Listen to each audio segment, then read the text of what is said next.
Tengku, nampaknya seperti ada rombongan menuju kemari. Ramai pula tu. Siapa pula orang yang datang tu? Musuh ke kawan?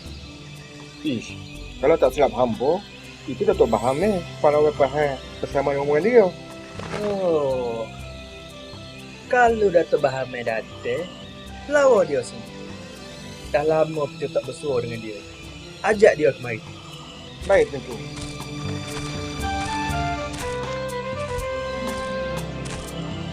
Selamat datang ke Kelantan, Datuk. Tengku mempersilakan Datuk dan orang Datuk datang menghadap baginda. Apa khabar, Datuk? Baik, terima kasih. Nampaknya seperti dalam kesusahan. Assalamualaikum, Tengku Long Mangso. Waalaikumsalam.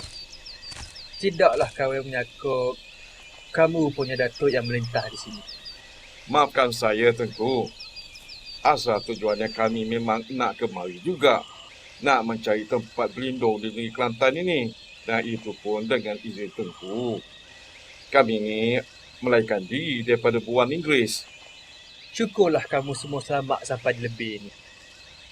Kalau nak dirikan pondok, buatlah di kawasan hutan macam ni. Terima kasih, Tengku.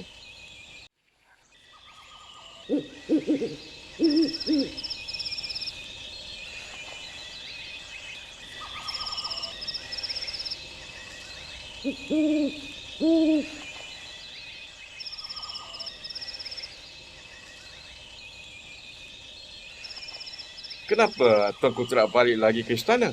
Hari sudah semakin gelap. Nanti susah pula nak keluar daripada hutan ni, Tengku.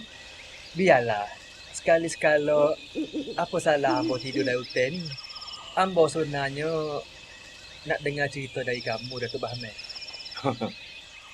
Cerita apa pula Tengku nak dengar tu? Iyalah. Cerita kepada ambo bagaimana pemberontakan itu berlaku. Sehingga merebak ke satu pahang. Oh, kisah itu yang Tengku nak dengar. Yalah, pemberontakan itu bermula selepas saya dirucukkan jawatan sebagai orang kais mantan jatuh oleh Raja Sultan Ahmad. Itu pun kerana kegagalan saya menurut perintah Inggeris untuk memungut cukai. Setelah sekian lama berjuang menentang Inggeris, saya pun melarikan diri ke Kelantan ini. Ambo banyak dengar cerita tentang Mak Kilau. Apa dia tak ada dalam rombongan dia tu? Mak Kilau memang tidak ada dalam rombongan ini. Dia pulang ke Kampung Kedondong, Pulau Tawang untuk melihat ayahnya Tok Gajah. Tak tahulah apa khabar agaknya mereka semua tu.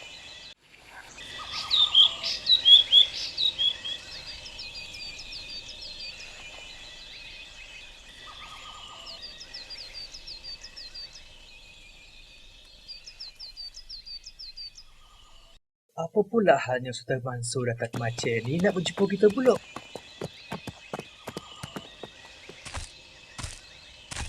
Podo, apakah benar berita mengenai kedatangan Datuk Bahame ke sini? Mengapa tidak benarnya? Sudah 2 malam Datuk Bahman bermalam di sini bersama keluarga dan pengikutnya. Kita dengan dia tu bukan orang lain, Podo. Kalau tidak kerana ikatan keluarga dan kerana Datuk itu panggil kita ini abad dalam percakapannya. Kalau gitu, dapat benarlah hubungan keluarga Datuk itu dengan anak anda tuanku. Beginilah. Betul mahu Podo ambil dia, jaga dia. Dan lindungi Datuk Bahame dan keluarganya itu sepanjang mereka berada di sini. Boleh Podo lakukan perkara gitu? Baiklah, akan kita uruskan perkara tu. Tak jadi masalah.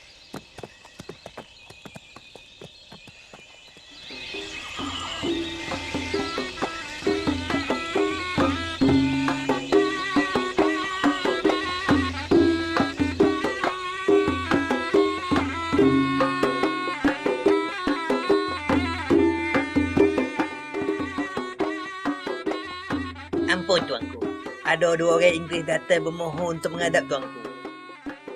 Apa gerangan mereka datang nak menghadap betul? Ampun tuanku, kabarnya mereka minta tuanku serahkan Datuk Bahame itu kepada Inggeris. Serahkan Datuk Bahame kepada Inggeris. Suruh mereka masuk menghadap betul. Baiklah tuanku.